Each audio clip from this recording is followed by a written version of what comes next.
Assalamualaikum warahmatullahi wabarakatuh. Perkenalkan, nama saya Yasin Abdullah, NIM 2024, 101143. Di sini saya akan menjelaskan dari tugas praktikum jaringan komputer kelas D. Soal yang pertama adalah singkatilah dan jumlahkan collision domain dan broadcast domain pada jaringan tersebut, dan analisislah dengan memberi alasan kesimpulan Anda terkait daerah masing-masing collision domain dan broadcast domain.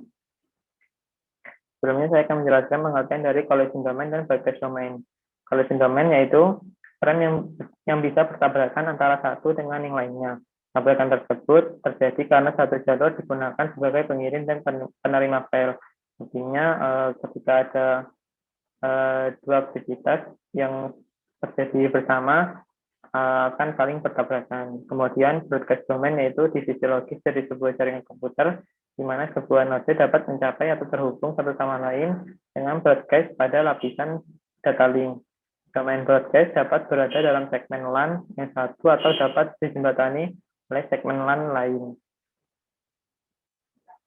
Kemudian cara menentukan collision domain yaitu ada 3 karakteristik. Yang pertama, seluruh port yang terhubung dengan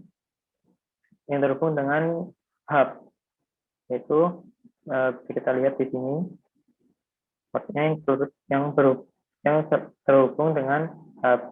Kemudian karakteristik yang kedua yaitu setiap port yang terhubung dengan switch, yaitu di sini, dan di sini. Kemudian karakteristik yang ketiga yaitu setiap port yang terhubung dengan router, yaitu di sini. Sama halnya seperti di sini, terhubung dengan switch,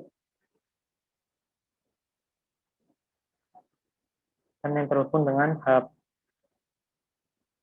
Maka sini bisa kita jumlahkan collision domain yang ada pada jaringan ini yaitu 1, 2, 3, 4, 5, 6, 7, 8, 9.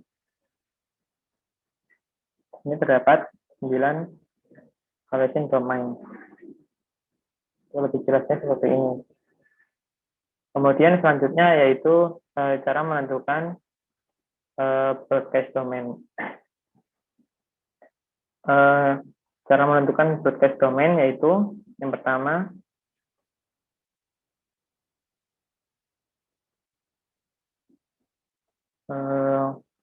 seluruh port yang terhubung dengan hub. Yang kedua, seluruh port yang terhubung dengan switch. Yang ketiga, setiap port yang terhubung dengan router. Ini juga sama, seluruh port yang terhubung dengan switch. Ini juga. Nah, ada yang berbeda ketika hub dan switch itu saling terhubung dan tidak ada penghalangnya. Maka jika tidak ada penghalangnya, switch dan hub ini akan dijadikan satu broadcast domain. Seperti ini. Ini juga sama. Apabila terdapat router di antara hub dan switch ini, maka akan seperti tadi, yaitu akan terdapat dua broadcast domain. Karena tidak ada penghalangnya, maka jadikan satu. Yang tadinya ada 5 broadcast domain, menjadi 3 broadcast domain. Itu seperti ini. Selanjutnya, yaitu tentukan topologi yang digunakan dengan cara melingkari gambar dan berilah keterangan kelebihan dan kelemahan masing-masing topologi yang digunakan dari jaringan tersebut.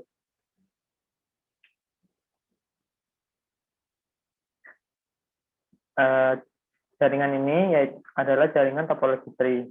Mengapa dikatakan topologi tree? Karena jaringan ini terdiri dari topologi bus dan juga topologi star. Nah, topologi starnya itu terdapat pada hub ini, yaitu visinya ini terhubung dalam satu hub. Sama seperti yang samping. Yang ini adalah topologi star. Nah, untuk topologi busnya yaitu dari ujung ke ujung itu lurus terhubung, seperti yang ini gambar merah ini. Nah, ini disebut dengan topologi bus. Nah, untuk topologi tree-nya yaitu gabungan dari seluruhnya. Ini adalah topologi tree. Nah, apa saja sih kelebihan dan kelemahan dari topologi tree ini? Lanjut. Kelebihannya dari topologi tree ini yaitu memiliki jaringan yang lebih besar, mempunyai akses segera, memiliki keterbatasan titik, memiliki manajemen data yang baik, dan kelemahannya yaitu dapat melumpuhkan semua jaringan, pengelolaan interval yang sulit, biaya yang lebih banyak, dan memiliki konfigurasi dan perawatan yang sulit. Soal yang terakhir adalah faktor apa saja yang diperhatikan dalam pemilihan topologi. Yang pertama ada biaya. Biaya ini sistem apa yang paling efisien yang dibutuhkan dalam organisasi. Kemudian kecepatan, sampai sejauh mana kecepatan dibutuhkan dalam sistem. Kemudian lingkungan, misalnya listrik atau faktor-faktor lingkungan yang lain yang berpengaruh pada jenis perangkat yang digunakan. Kemudian keempat ada ukuran, sampai seberapa besar ukuran jaringan. Apakah jaringan memerlukan file server atau sejumlah server khusus. Yang terakhir ada konektivitas. Apakah pemakai yang lain menggunakan komputer laptop perlu mengakses jaringan dari berbagai lokasi. Itu saja penjelasan dari 3 soal tersebut dari saya. Kurang lebihnya mohon maaf. Assalamualaikum warahmatullahi wabarakatuh.